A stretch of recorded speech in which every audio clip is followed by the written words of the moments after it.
Hey,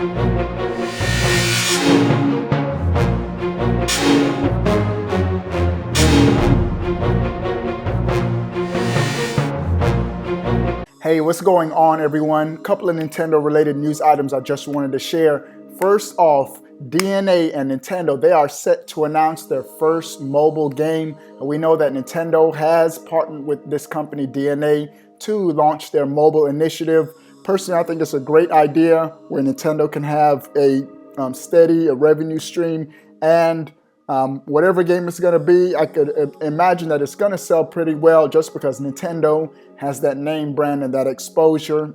And so very, very interested. I have no idea what Nintendo has in mind as far as mobile games, but I do really think that this is going to be their shift away from dedicated handheld consoles. The 3DS the sales have been great, but the 3DS right now is a little over 50 million. Let's put that into perspective. The DS sold 150 million plus. And so the mobile arena is really, really crunching and squeezing out dedicated handheld consoles. And so I really think that this mobile initiative by Nintendo will eventually replace dedicated handheld consoles for the company. Now, saying that, I've said it before, I do think that their next home console will be a home and handheld hybrid to where we can play it on the go, but we can also connect it to our HD TV.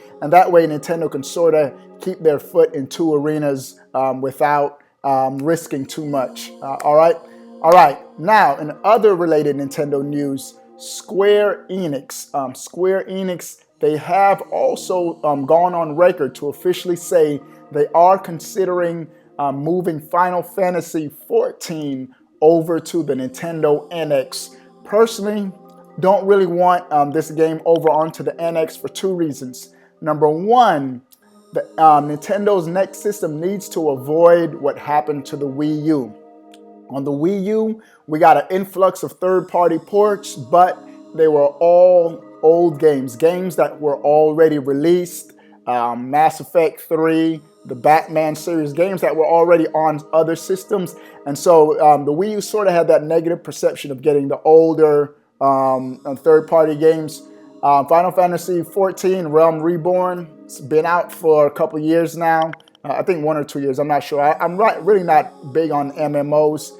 So want all new games to come out on the NX. When they announced Dragon Quest XI, yes, because hopefully that by the time that game launches, it'll be the NX will be out, so it'll be a new game. And so Final Fantasy XIV, not so much.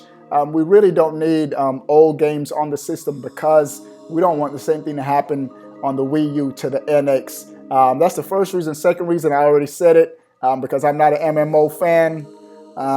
Never have been really, so I'll pass on Final Fantasy XIV on the Wii U. I mean, the Wii U, the NX. All right, the last piece of news item, Splatoon. Favorite game this generation. After this video, I'm about to upload a sort of another tip video on abilities equipment. But Splatoon has been data mined. What do I mean? Someone has gone in and revealed the hidden content that's in the game.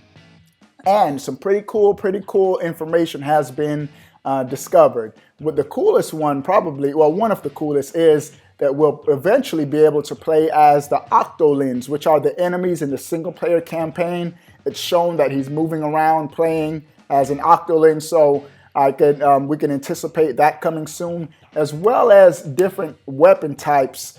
We know that we recently got the Slosher, that's the bucket type weapon. This one that was data mined is called a Tri-Slosher, I think, where you're throwing it out, but it spreads into 3 different directions, which looks pretty interesting.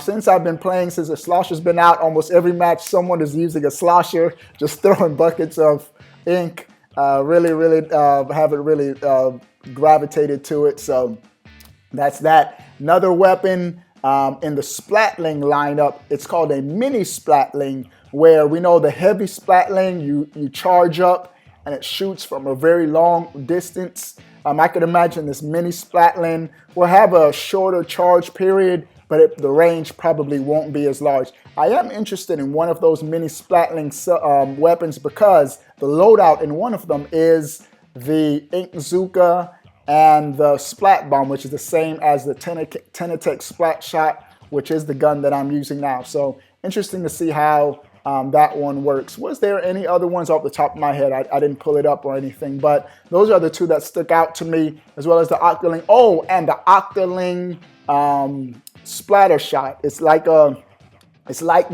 original Splatter Shot, but it's all black and white. And I've heard that you can unlock that weapon once you get to the level cap at level 50, which will take a long time. So we're good to know. We're going to continue to get even more and more content in Splatoon. Love, love, love Splatoon. Stay tuned for my Splatoon guide. The next, I got a lot of positive feedback on the first tip video that I did on Splatoon, so I'm going to do another one. This one talking about gears, abilities, and tricks to equipping the right abilities to get maximum effectiveness. So I'll either do that even before or after this video, not sure. But either way, if you're not subscribed, make sure you click subscribe below to stay up to date on all things Nintendo. Until next time, I'll see you guys later.